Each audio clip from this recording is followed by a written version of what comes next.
let's hope this works. Apologies earlier. Um, the EV mug just didn't work. And I don't know why. I didn't change anything. It was working. A couple of times I've used it since, and then I thought I had figured it out, and so I left it alone, you know.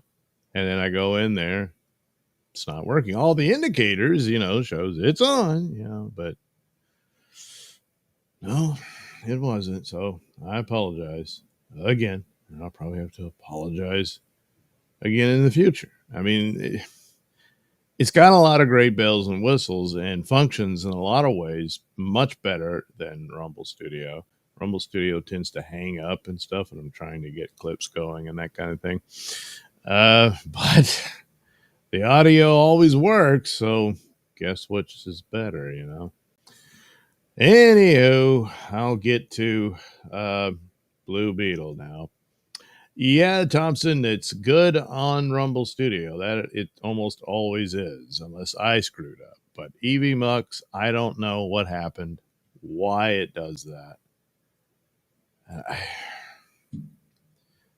It's very annoying, but what am I going to do? Cry about it all day? I might as well get to the Blue Beetle. So once again, our favorite superhero here on Sunday Comics. And this, I think, is the original run. So this will be issue 33. Yeah, number 33 of the Fox Syndicate, which is the first publisher of Blue Beetle. And so, I'm going to continue on through those, even though the art in this is terrible. The stories aren't much better. But it's what we got. So there he is. I don't know. It looks like he's fighting spacemen, but I think they're people from maybe from Atlantis or something like that, underwater city, because there's a flood and all that. I only skimmed it through because that'll save the surprise. So in this issue, Blue Beetle in Fight for Freedom, and 2 other Blue Beetle thrillers. Laugh with the O'Briens. You won't. It's just not funny. Although the art, it's very cartoony, but it's a little bit better than the rest of the book. And many other features. Oh, boy. So, sit back and enjoy. Oh, look, 10 power telescope. So you can, like this guy wants to spy on this woman as she gets undressed next door. So if that's what you're into, here you go. This one is all for you. Here's the only full 10 power telescope at this price in America today.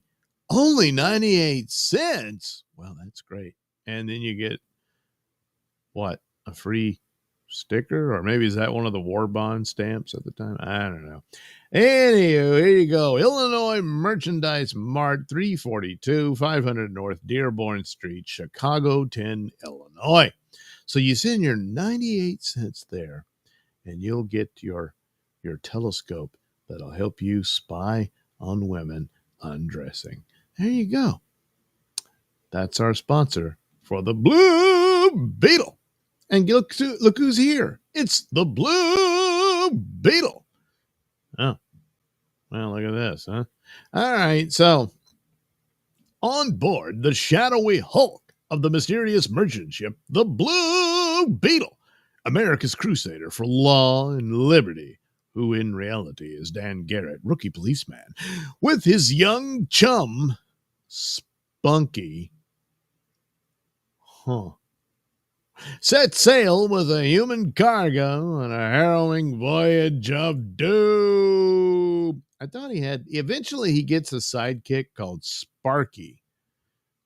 But I guess he started out as Spunky, so that must be Spunky. Yeah.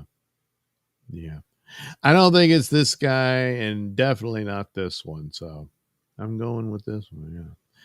Well, anyway, where the blue waters of the Mediterranean meet the shore of North Africa is a bustling seaport in neutral Spanish Morocco, Tangier. Well, look at that. Isn't that nice?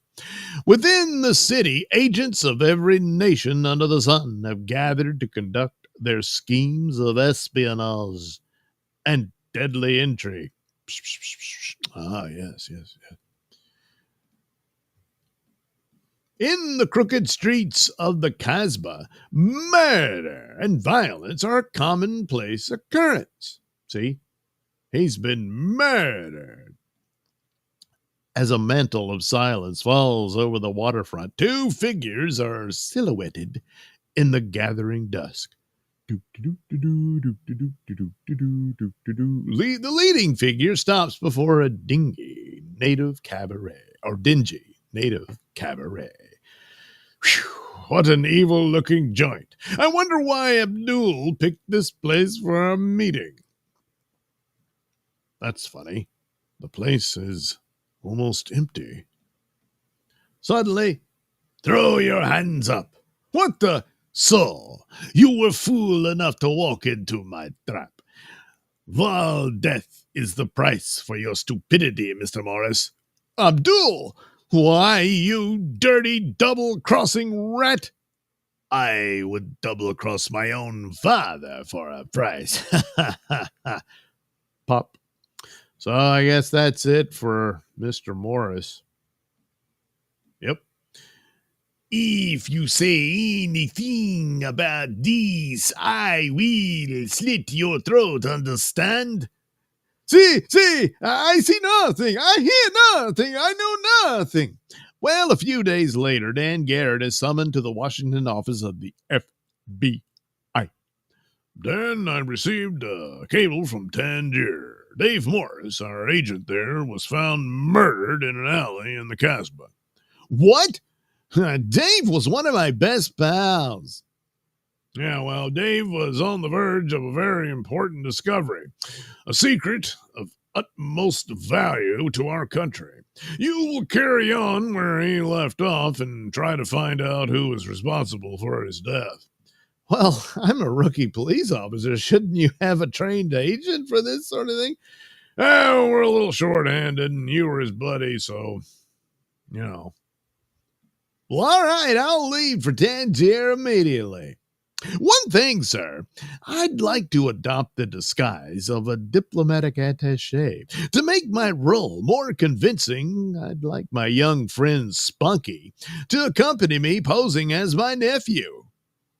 It's a trifle irregular, putting a young lad at risk like this on a very dangerous mission, considering our original agent's already been murdered, but I'll arrange for the plane reservations. Next morning, the transatlantic clipper wings its way eastward across the vast Atlantic. There it goes. We must be careful, Spunky. These aren't ordinary criminals we're going to deal with. Don't worry about me, Dan. I'll always do just as you say. Probably a spy here. I heard the whole thing. A few days later, Dan and Spunky arrive in Tangier and register at the Leading Hotel. I guess it's a hotel franchise called Leading Hotels. Anyway, boy, what a swanky dump. It looks like every spy and high-class cutthroat in Europe has made this a headquarters. A week passes. Jeez, how long can he stay there? I mean, I guess they're covering for him, police. I don't know. Anyway, a week passes, but as yet no clue to the murder has been found. I've tried everywhere, but learned nothing. This is mysterious Africa, all right. What a goony-looking guy. All I can find out is that Morris said he might go tell L. Palmer, a native cabaret, on the night he was murdered. Oh, he might go to there. Oh, whatever. Let's go there. Oh, oh yeah, good idea. I don't know what I was thinking, wasting a whole week. And a short time later, well, here we are, Spunky. Let's go in. What a joint for a murder. How How many times I have to tell you, nobody but my usual customers come here that night, so go away, yes? All right, Schnaz, I was just curious. That bartender was too anxious to get rid of us. I'm convinced he's hiding something. And what? Well, what's that? Heinrich Limbach, a notorious Nazi espionage agent. Maybe he had something to do with the murder. This looks like a job for the Blue Beetle. A moment later, Dan and his young comrade emerge as Spunky and the Blue Beetle. I probably should get you a disguising costume, but, well, I didn't think of it. We'll go around to the rear of the cabaret. They must have a back room hideout. Yeah. In the meantime, we will be in the back room, Miguel, and we don't want to be disturbed, see? See? Come in, Herr Lambach. Have you got the money? Yes. Here is the money that I promised you for getting rid of the young American. I'd kill my own brother for a prize. It is all here. How is our other business deal coming along? Wonderful. Our men will be ready to sail in an hour. But suddenly this thing falls in. It's the sign of the Blue Beetle. Suddenly the Blue Beetle and Spunky charge through the window. Wait up, Limback. You can't sail without me. Here's where I put a stop to your killing. I'll bring out the smelling salts later, Schnaz. He's running away. Abdul has seen enough, and he flees like a frightened rabbit. Wait for me, Abdul. I've got something for you, too. No, let me out of here. The bartender draws a bead on the Blue Beetle. Look out! One dose of hot lead will stop him. I don't know. Well, whatever. Spunky sends the bartender sprawling. That'll hold you for a while, Curly. Get it? Because he's bald. They're heading for that ship. Hurry. That looks like an American ship. I'm being followed. If anyone tries to pass, shoot him. It will be a pleasure. A native guard for an American ship. I don't get it. They must be outsourcing or something. There's something funny going on around here. I think you're right, Spunky. That'll keep him quiet for a while. Snaps his neck, kills him. Come on, Spunky. We've no time to waste. The ominous silence of the night is broken only by the eerie creaking of the ship as the Blue Beetle and Spunky quietly climb aboard. I thought they were already. I guess that's on the dock. Okay. And God, this art is terrible. Look at this. Jeez. Look, Lamback and Abdul seem on pretty good terms with the captain. Well, yeah, I guess. Oh, wait, it's an American captain. Hoist the anchor. We set sail immediately. Look, Ahmed. Eavesdroppers. Swing the bomb. Why did they? Well, caught him at an inappropriate time, I guess. Anyway, the boom swings across the deck with terrific force. Ha ha! A couple of sleeping beauties. Now, we will pay you back for that little annoyance that you recently caused us. The captain looks concerned. Where do you wish us to dump them? Throw them over the corner. Meet the rest of the rats. Looks like you had a pretty nasty wallop. You are a prisoner aboard the U.S. merchant ship Martin. Oh, wait. Where am I? Well, you're a prisoner of the merchant ship Martin Wingate. I am the captain of this ship. We were bound for Italy with a cargo of small arms for our troops, but we were obliged to stop at Tangier for repairs. Well, anyway, a few hours ago, we were silently boarded by a gang of Moroccan cutthroats, armed to the teeth. My crew and I were captured before we knew what was happening. This cargo is too valuable a prize to fall into enemy hands. The merchant ship puts out to sea with its precious cargo. Here come two of Limback's plug uglies with a tray of food. Listen, I've got a plan. When they come through the door, eat your food and don't give us any trouble, Sabi. And I hope you choke on it. He didn't see me. You're the one who'll choke, Swinkle.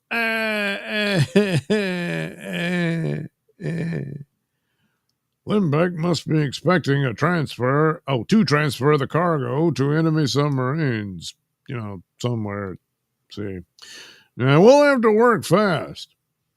If they make contact, it'll be too late. Come on! As silent as shadows, the Americans make their way across the deck. Tippy-toe, tippy-toe, tippy-toe, tippy-toe. Quickly, they overpower the startled guards. Here are 2 more guns, boys. The prisoners are loose. Sound the alarm. They've got guns. So what? What are you waiting for? Shoot! If we all stay here, we've no chance against Limback's machine gun. Come on, Spunky. We'll surprise him from the rear.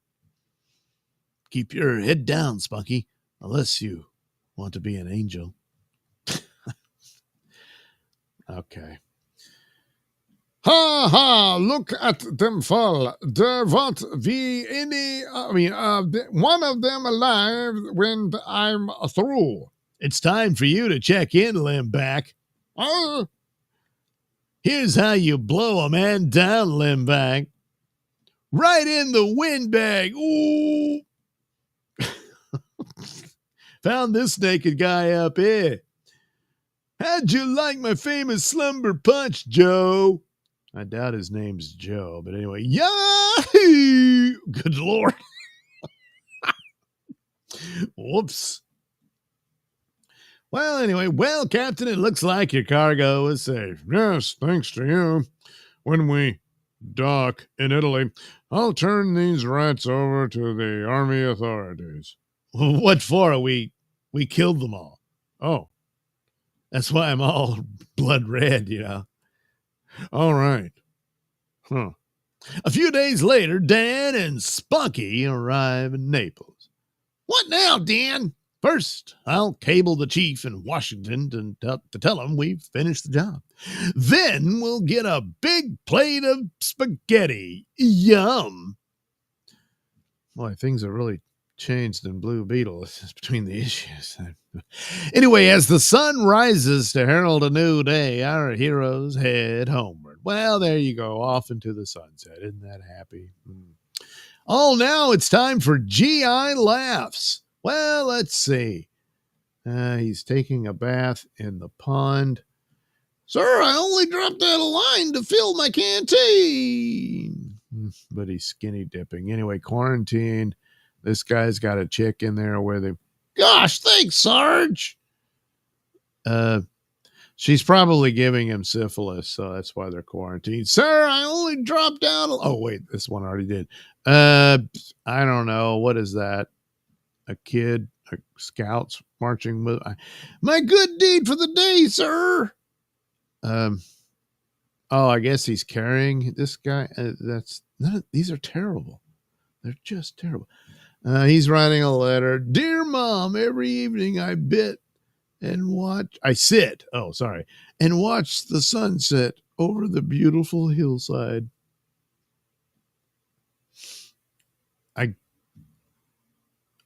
I don't. Is he supposed to be checking her out, and that he's not really? I don't know, but this is a separate thing. Is that But I don't know. It's stupid. Uh, huh? What do they mean, non-combatant? So I guess he busted a move on her, and she punched him, gave him a black eye. Fresh. And that kind of thing. Yeah. Yeah. Well, let's get ready for a minute mystery. That's not how you spell it, but they didn't have enough room for I don't know. Due to the numerous and mysterious fires in the lumber camp region, Sergeant Blake has been ordered to investigate. Funny, Blackfern, these fires always wind up on your land and you collect insurance. No insinuations, young man. You can't prove they started on my property. I find moonstone near my traps. Also charred torch. A friendly Indian drops in. Fire started, but rain put out. This is from Blackford's ring. I'd notice it today. Let's go. Is he saying? Yeah, that Blackford. He up to something. Don't go for him. Don't go for him. Black wind change. Run back. Okay. The wind changes, engulfing the fiend in an inferno of his own making. While they sit and watch, It was Blackford, all right. Just a sender now. He got what he deserves. He started the fires miles away when the wind was towards his land. Huh. He's smart, but not smart enough. There you go. Really, the Indian did everything, didn't he? This guy is just sort of along for the ride. But anyway, it only took a minute. How about that? All right, there's our next adventure for Blue Beetle.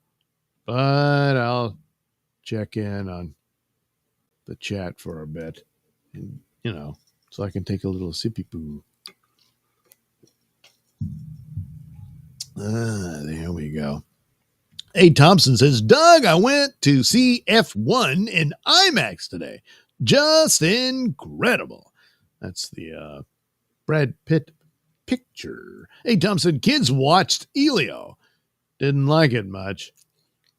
That's what I hear. Apparently that movie bombed. Pixar just ain't what it used to be. A. Thompson, that is indeed the intended purpose of telescopes. Yeah, that's right. So it was truth in advertising for once, and they knew their market, and they said, hey, guess what you could do with this? And they all thought, you know what? That's a good idea. And thus, a new hobby, I guess, was born. Yeah, sure. Yeah. Oh, what did I just do? I turned it off like an idiot. Yeah. There you go. Now you're back. I apologize. All right. And now back to the Blue Beetle. Well, that's a lot of test tubes. Probably a meth lab. Anyway, for uncounted years, man has vainly tried to solve the riddle of his being. Really, it remained for Professor Hogarth to lift the veil of doubt and contribute the first serious step toward the solution of this problem. In his endless battles against evil, the Blue Beetle, who in reality is Dan Garrett, rookie policeman, comes close to death in the adventure of the Double Cell. Yeah. All right. After a lifetime of untiring effort, Professor Hogarth's experiments achieved unqualified success. They are perfect. Just to think of the enormous possibilities this precious serum holds for all mankind. It takes my breath away. Sinister forces are watching Hogarth's every move. And he's got binoculars. He doesn't have the telescope. Plus, Hogarth's not in the nude yet, so. He has finished. And now comes my turn. Is Professor Hogarth in? I'd like to talk to him. The professor doesn't see anyone so late at night. Oh, yeah? He'll see me, all right. Yeah. Engrossed in his work, Professor Hogarth is unaware that he is no longer alone when... Dun, dun, dun. I guess he shot him already. Ooh, ooh. And then he hits the recorder. Wait a minute. Who's wearing the glove? Is he? No. It's his gloves getting the special serum, I guess. What? I don't know. Anyway. Is that you, Fizzler? Somebody just killed Hogarth. Yes, it's gone. What shall I do? Verdammt! Keep your mouth shut and your eyes open. Call the police at once. Carmen has summoned Dan Garrett and Mike Madigan. You say you couldn't recognize your attacker, Carmen? No, I can't understand it. The professor had no enemies, and there's nothing missing.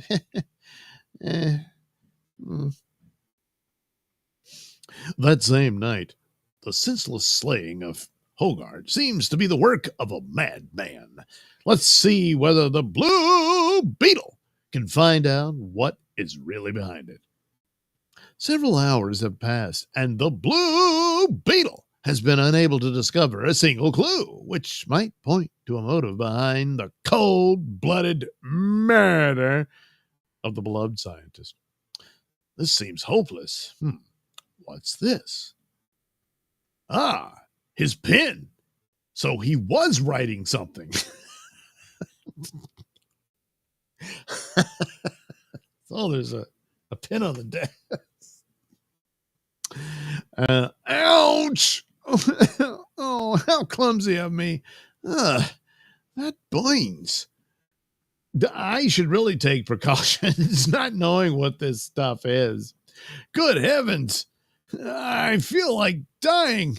I must get help.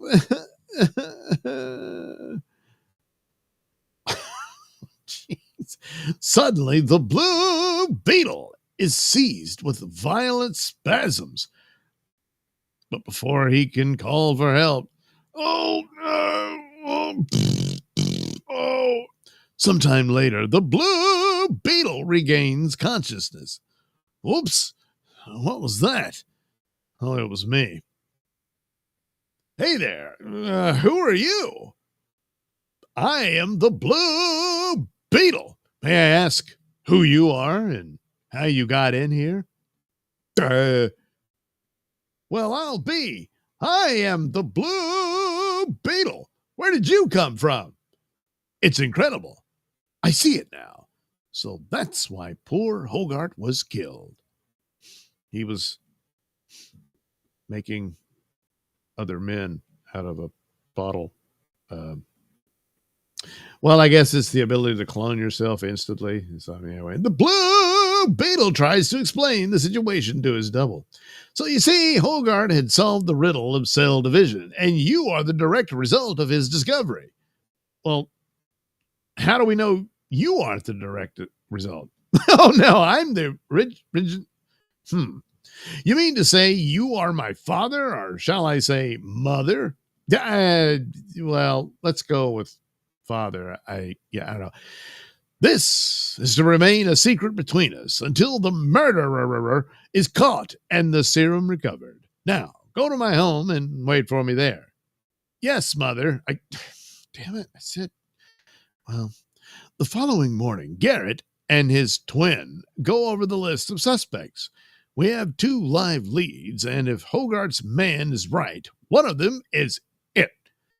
How about Carmen? I saw him lurking outside last night when I stole away. Right. We'll look into Carmen later. My first call is Dogerson, the chemist. From there, I shall go to Professor Fisher. Good luck, and come back soon. I want to get some fresh air. So he just lounges around the place, you know. And but anyway, at Dogerson's office, may I speak to Mr. Dogerson? It's urgent, miss. Sorry, Mr. Dogerson was operated on yesterday morning. I do not think he is strong enough to receive visitors. With the hospital's verification, Garen eliminates Dogerson, whatever, and turns his attention to Professor Fizzler. You have worked with Professor Hogarth for many years. What caused the sudden termination of this association? A serious disagreement over the use of his discovery. He would be alive today had he heeded my advice. As Garrett steps from the house, a surprise awaits him. Look, if it isn't Carman! In Fisher's home. You fool! You shouldn't have come here. Garrett just left. Did he see you? No, I'm just lying that Hiroshima's agent has the serum and the formula. I think it is Kastner. Meanwhile, I wonder what Fisher and Carmen have in common. We'll know soon enough. I'll ask Fisher to come here, and you keep him interested. You know, wink, wink, nudge, nudge, while I search his place. Leaving the darkened house to be deserted, the blue Beetle enters to find Fisher's, boyfriend. Welcome, Blue Beetle. And here's my greeting. After a few minutes of intensive search. So that's what he hid.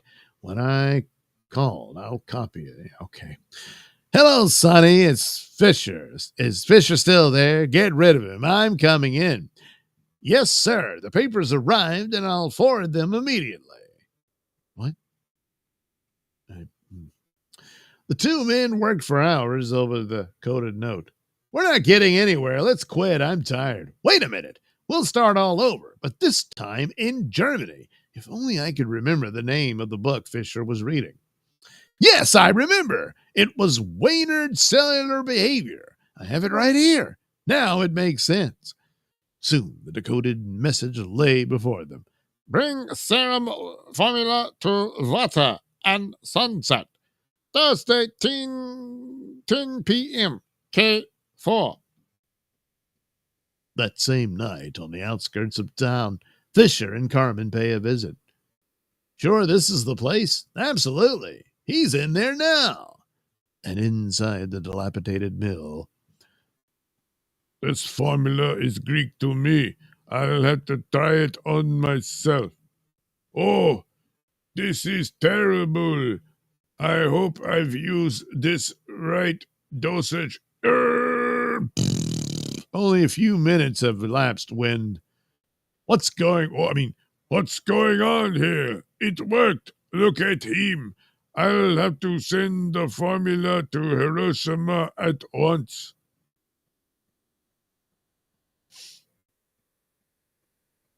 Send information to a Jap? Oh, no, you won't.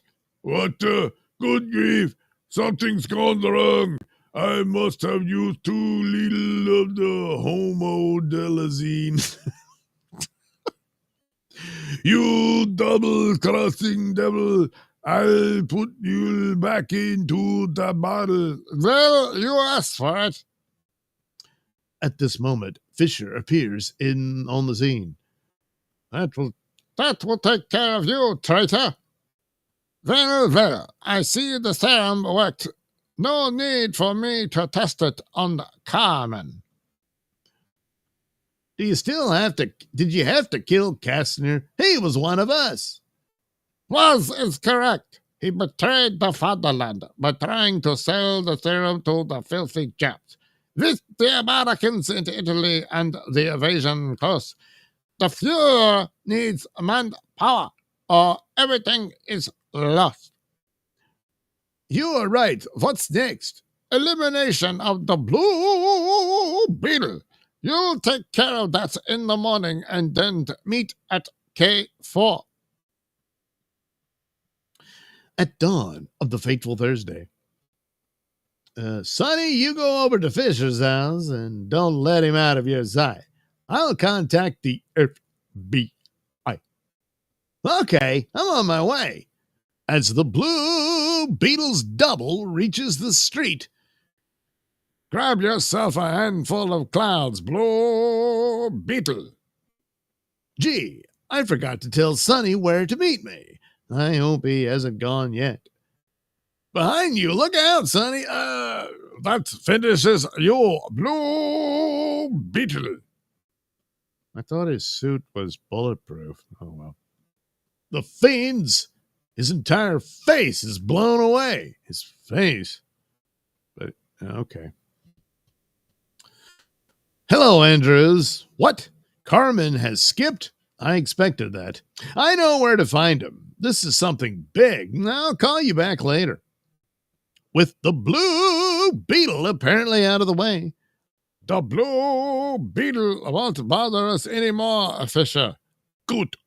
Contact U-27. I'll give Captain Einhorn my final orders. But before Carmen could relay the Fisher's message. The Blue Beetle! You swine! You said you took care of him. Okay, Sparks, here's a message for you. You won't get the formula. He swallowed it? Okay. I'll be with you in a second, Fisher. Oh! Before the blue Beetle could stop the fanatical Fisher. If the fatherland can't have it, no one else shall. Oh, jeez. And this is Hitler's super race. The secrets of Professor Hoggart's discovery will never be known now. Too bad. Well, I better call Andrews to collect these murdering rats. Yeah, I'm all over the death of my double. You know, it's a good thing his face was blown off, so I won't have to explain, the dead body of Dan Garrett and all that. Gee, I hope I'm the real one, though, but I guess it doesn't really matter. Oh, well. Read the Blue Beetle's adventure with K4. Huh. So there's a continuation to this. In the next issue of the Blue Beetle comics. Oh, boy. Well, maybe we'll get to that one day. I guess that's issue 34. Yeah. Meanwhile, believe it or not, Blue Beetle has a girlfriend named Joan Mason. She's a reporter for the Daily Planet. Yeah. Anyway, the war has left its indelible mark on many of our nation's orphaned and abandoned children. Within the walls of the Children Protective Society, merciless cruelty rules as unscrupulous persons, spurred by greed, seek to profit from the misfortunes of helpless children. Good Lord. It's like tied up and shit, isn't it? In the overcrowded dining hall of the Children's Protective Society, youngsters of all ages silently eat their midday meal. I can't eat this trash. Do you get this every day? Almost. You'll get used to it. Shh, here she comes. Who? Nurse Ratchet. So, you don't like our food, Patty? No, ma'am. It makes me sick to my stomach. Jeez, look at this.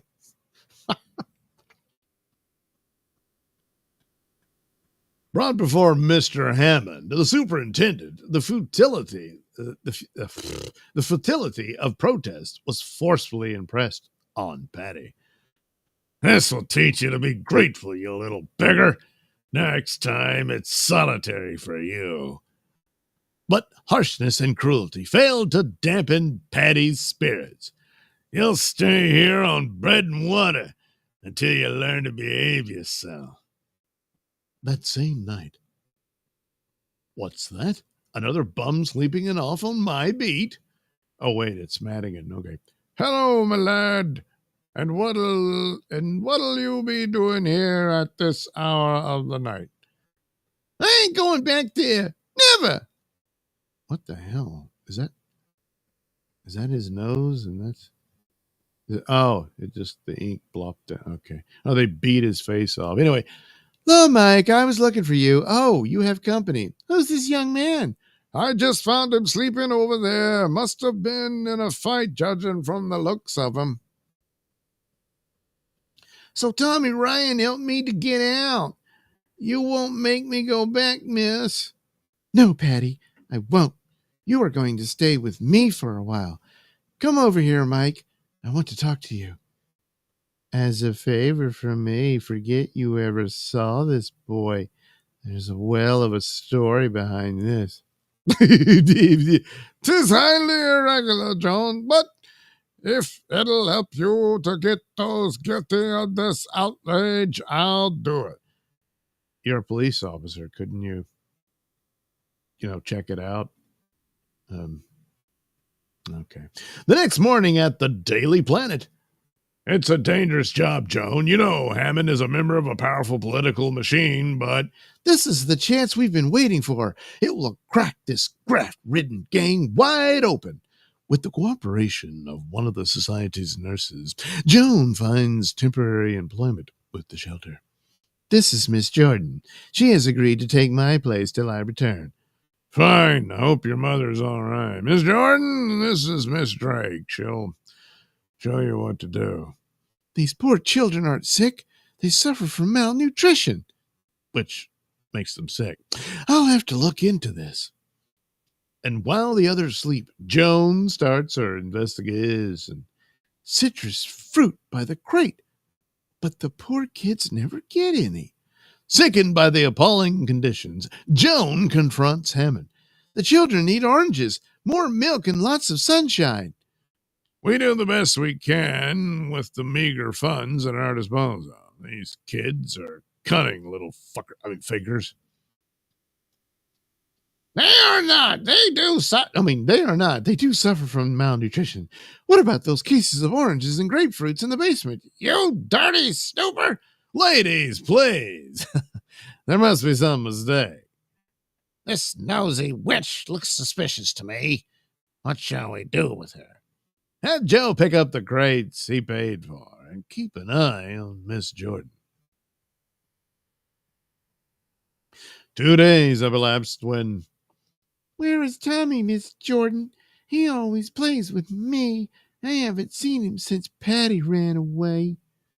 Tommy? I've never seen him, Mary.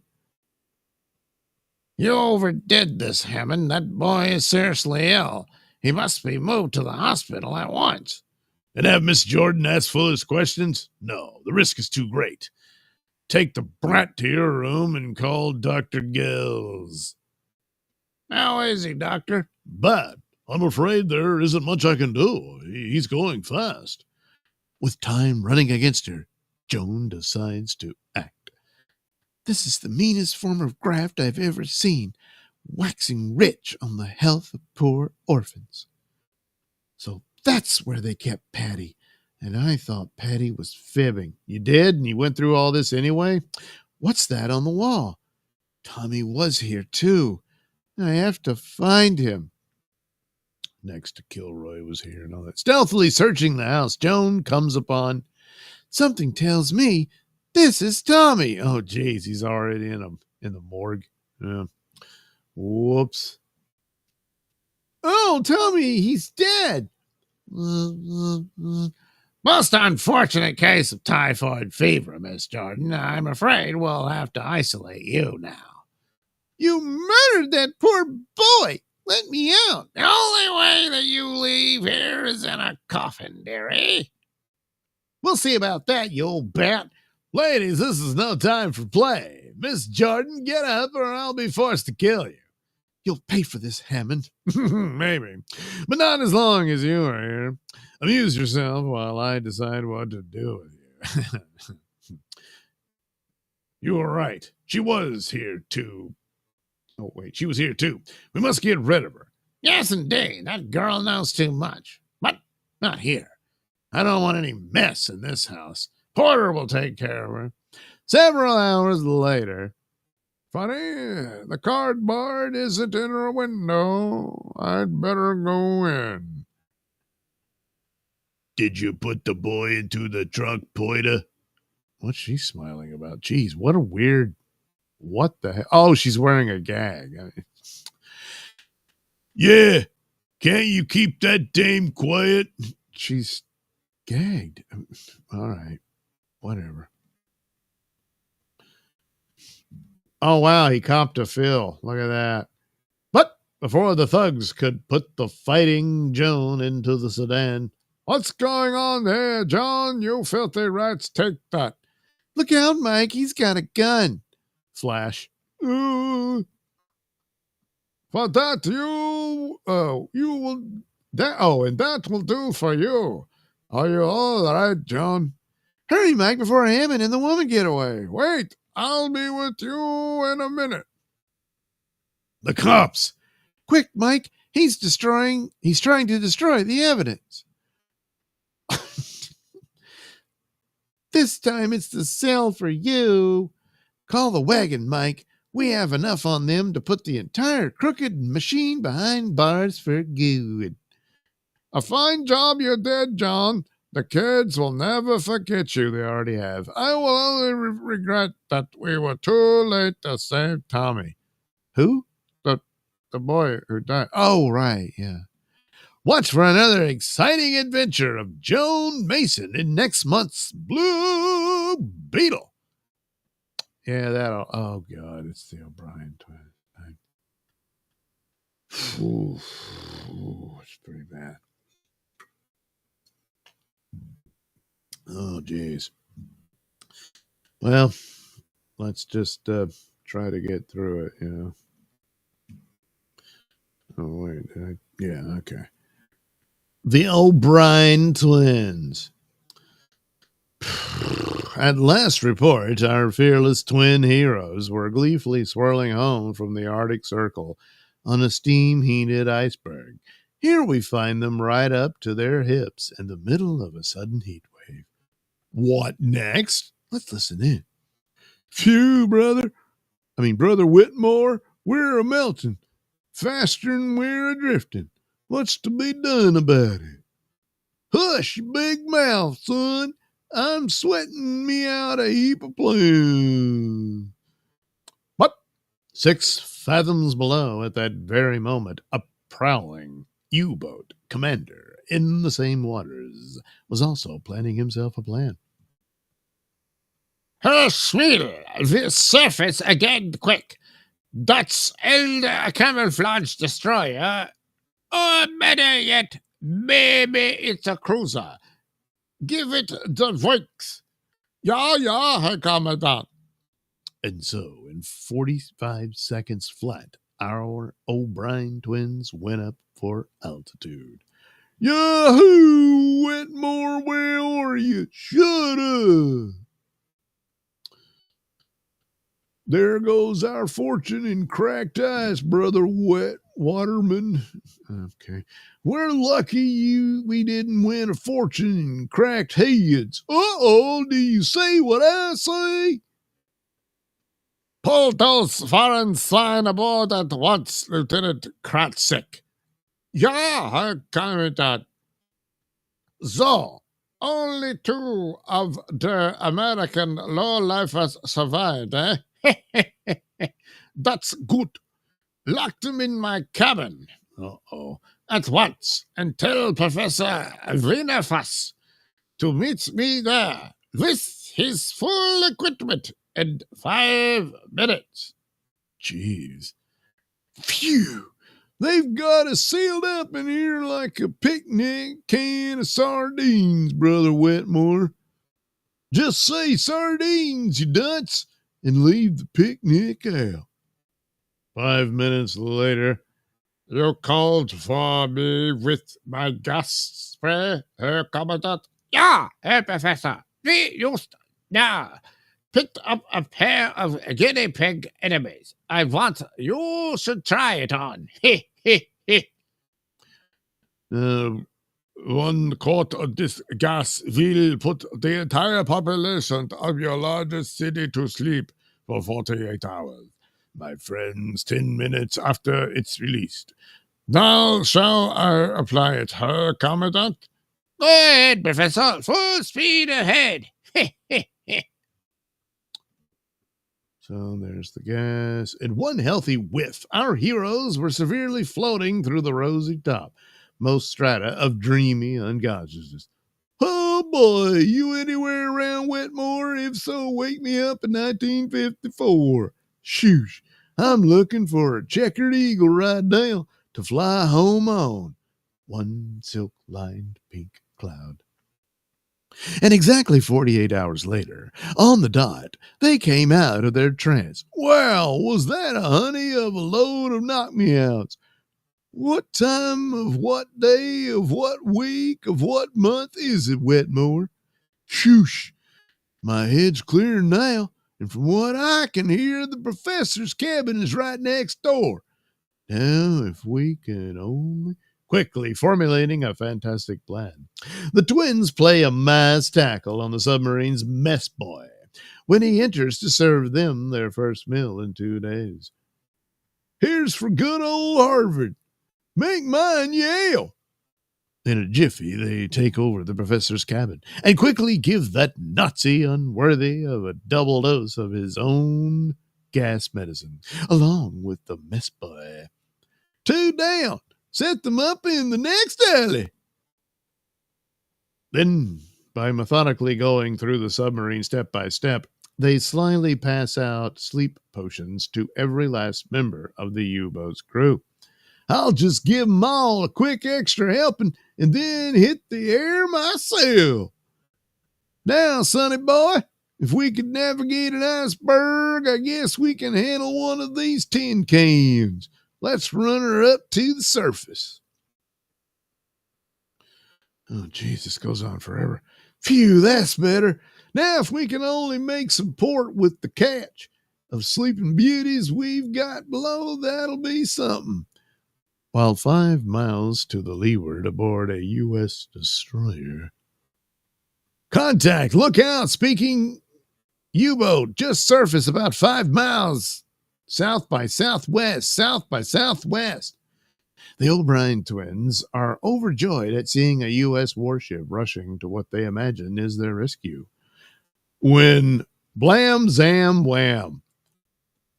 Oh, we forgot, Wetmore, about this being a Nazi soup. They spotted that swastika, and they aimed to blast us wide open. Well, rip off your undershirt, silly, but quick. Oh, I did a hitch in our Grand Navy. I'll wig-wag them did it. Whatever. Back on the destroyer. Well, blow me down. They want to surrender. Full speed ahead. We'll sure accommodate them. Aye, aye, sir. Oh, my God. How much... Oh...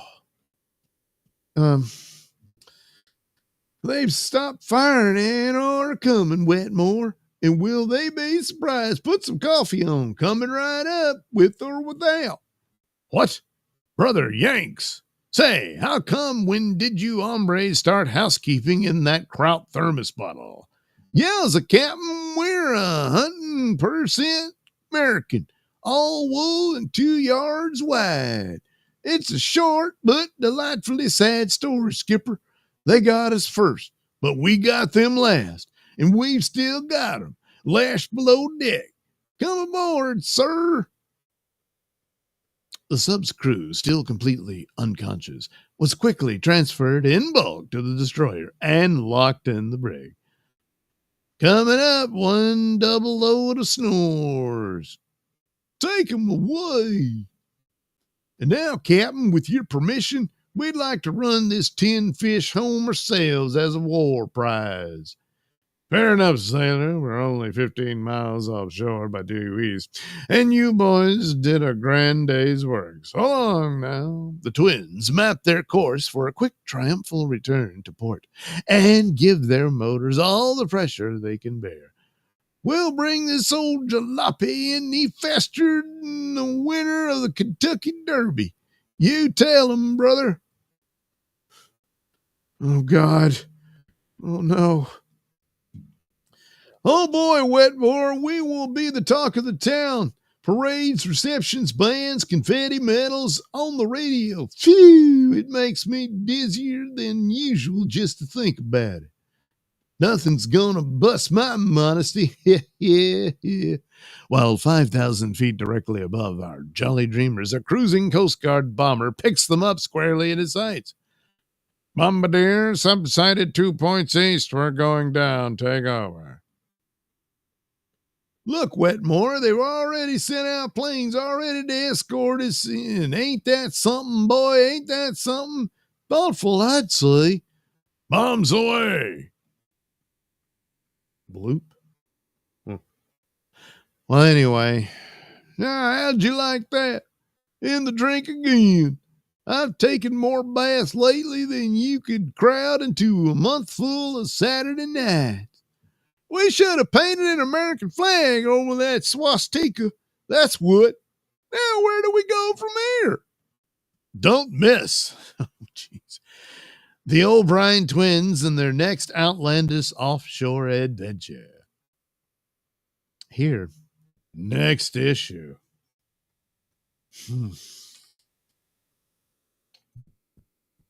Well, at least the art is more consistent. God, that is just awful. Horrible. Oh, this must be the cover story. Gee, they saved that one for last, I guess. I don't know. Oh, good Lord. Steam heated icebergs. Yeah, I think that's what they did. And they melted it and ended up because they're stupid. You know, that's the whole point. My God, what a chore to read that. The Blue Beetle. The ruthless leaders of Aquatis. Underwater city demands slave labor from the largest city in the world. And the Blue Beetle, who in reality is Dan Garrett, rookie policeman, goes into action leading New York City in its fight for freedom. Well, they're about to lose what's left of that. But anyway, that's another story. The Daily Planet receives strange visitors. Which one of these people is Joan Mason? Follow me. That's who I've come to see, too. Miss Mason, I am Teddy Shaw, Chief Aide to Jerry Mack, War Chief of Aquatis. Aquatis? Yeah. Don't tell me you haven't heard of it. Oh. Dan Garrett tells of Aquatis. Let me explain. 200 years ago, an earthquake shook Aquatis, an island city. Then the city slowly sank beneath the waves of the Atlantic Ocean. Through the genius of the Aquatian scientists, the people of Aquatis were able to live underwater. Now, however, if they come above the water, they must wear these water-filled helmets constantly. Right as far as you go. But Aquatis has once again risen above sea level. Stop the presses. I bring with me a demand for 100,000 New Yorkers for slave labor to rebuild our great city. Or else I'll rip your belt off and we'll all see your panties. The televised image of Jeremiah appears. Or else we'll wipe you out with tidal waves. We have complete control over the sea, you know. So that's where the Submariner got his idea. The officials reject the ultimatum. We cannot use appeasement. We'll fight. Discarding his policeman's raiment, Dan Garrett emerges as the Blue Beetle. The Blue Beetle is going to see a lot of action. In Jones' office, Jeremiah will stop this nonsense unless he's looking for trouble. But Jeremiah means business. So it's nonsense, eh? Start operations for T-Day. T-Day. Aquatis prepares for a war of elements, and New York prepares to defend herself by building a wall. Okay.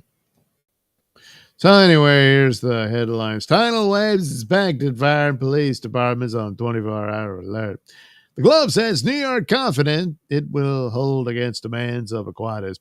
New York officials defied Jeremiah. War very probable now. So anyway, controls stand by. Wave release. Ready, sir. Release wave 1. Look how small. Are they that giant? They're riding the wave. This doesn't make any sense. As the wave rushes to within a few hundred yards of New York City, the Blue Beetle springs into action. And scoops away a good part of the tidal wave. What do you mean he scoops it? Does he have a bucket or something? What? Is he banging the wave away with his junk? Until nothing but a few drops of water are left. Are the buildings toppling over? Or are they on fire? What? I don't know. This is like ducking apples. He smashes their helmets and they asphyxiate, Anyway, a buzz, a roar, and the sign of the Blue Beetle. Disaster for the foes of liberty. The Blue Beetle. Bzz, bzz, bzz, bzz, bzz, bzz, bzz, bzz, bzz. The Blue Beetle works his way closer and closer to Aquatis. The old Three Stooges maneuver. So the Blue Beetle gets close.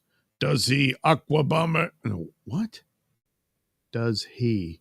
Oh, does he? Aqua bomber pilots to your planes. The aqua bombers drop water bombs, like water balloons, that will drown anyone within a half-mile radius. Oh, wow. Yeah, okay. New York, dead ahead. One more minute. The Blue Beetle moves fast to catch the aqua bombers. Oh, yeah, he can fly now. So, anyway. Bombs away.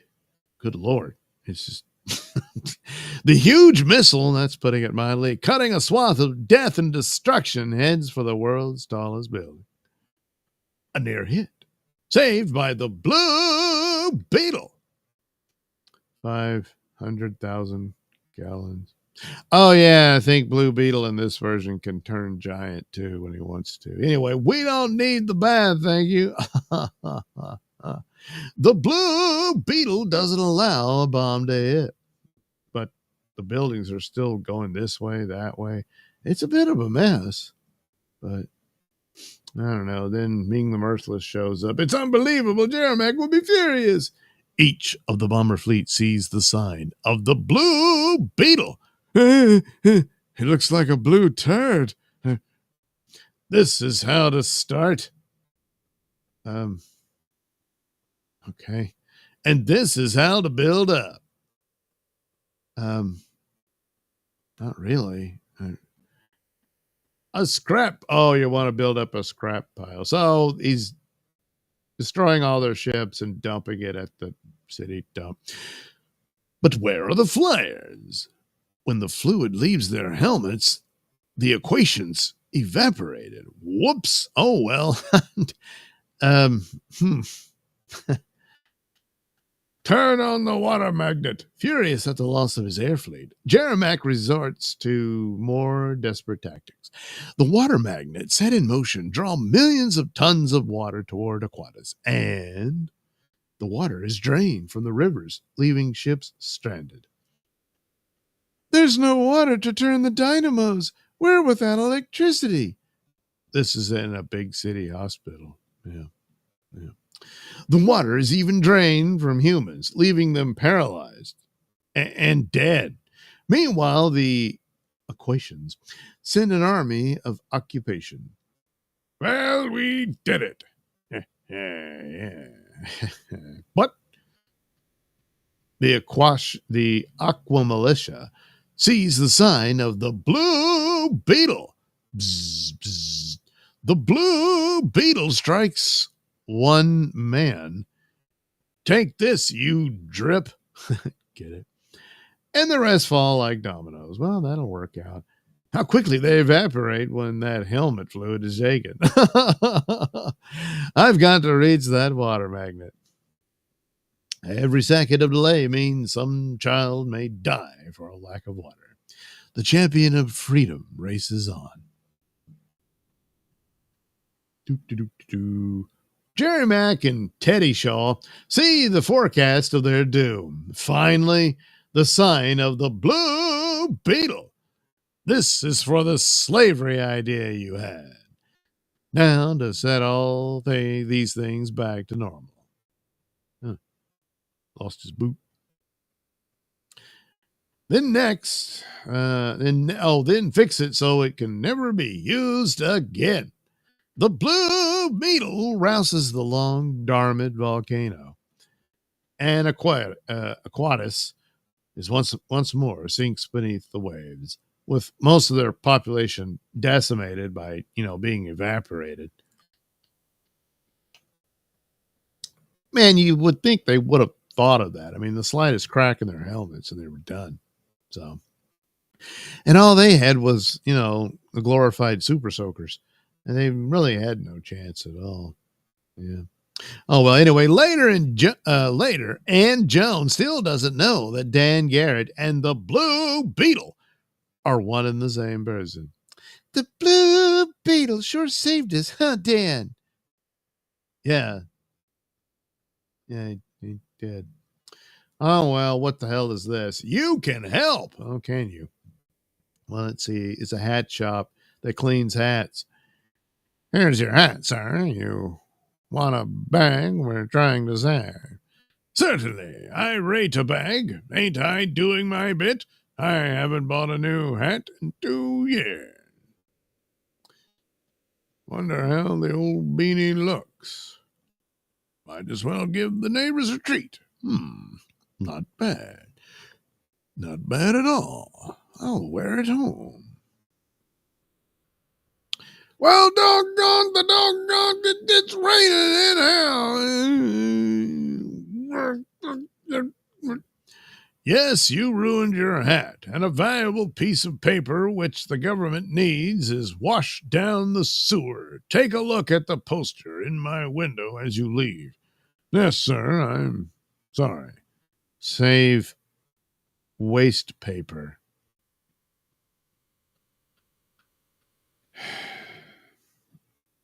So the bag is, well,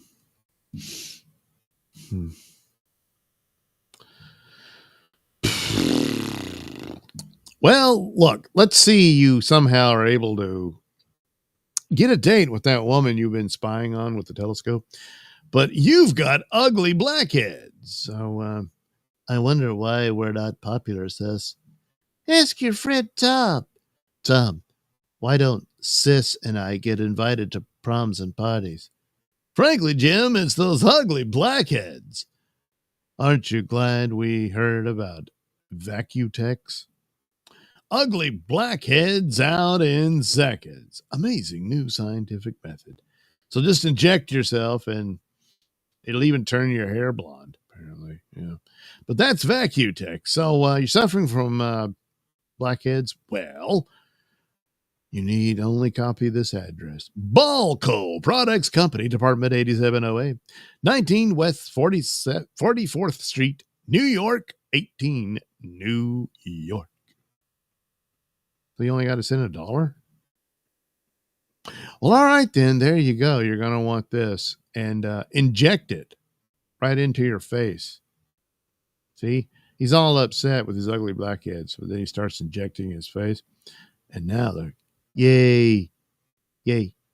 All right, there we go. Another sponsor. Vacutex, a proud sponsor of the Blue Beetle. Oh, look, this old classic. Oh, boy. How Joe's body brought him fame instead of shame. So here he is. Hey, quit kicking that sand in our faces. That man is the worst nuisance on the beach. Listen here. I'd smash your face, only you're so skinny you might dry up and blow away.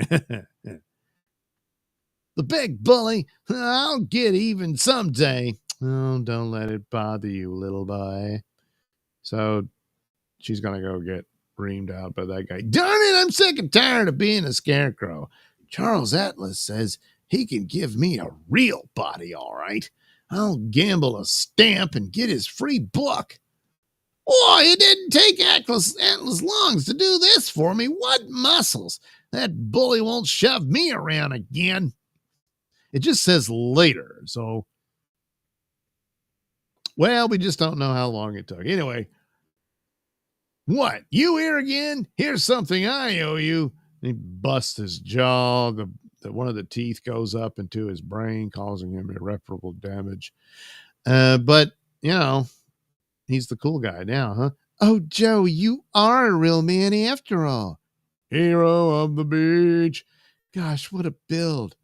He's already famous for it. I can make you a new man, too. In only 15 minutes. Oh, a day. For how long? 15 minutes. For 2 years? 10 years? The first trick is to always suck your gut in and never exhale. Also, pull your panties up real as far as they can go. Charles Atlas, Department 338H, 115 East 23rd Street, New York 10, New York. So there you go. Just send for it, and Charles Atlas will teach you all about it. Another proud sponsor of the Blue Beetle. Oh, here's enlargement of what? Oh, pictures. Hey, you want your old pictures enlarged and crap? Oh, there you go. You know, it's family. Oh, she looks really happy. So, well, you send it over to Dean Studios, Department 793, 211 West 7th Street, Des Moines, Iowa. And soon your pictures will be huge. And all it takes is a 3-cent stamp. Wow. So again, another proud sponsor of the Blue Beetle. There we go. That's Blue Beetle, Fight for Freedom, and Other Tales.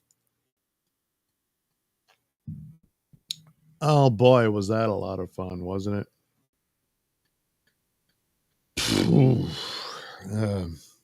But somehow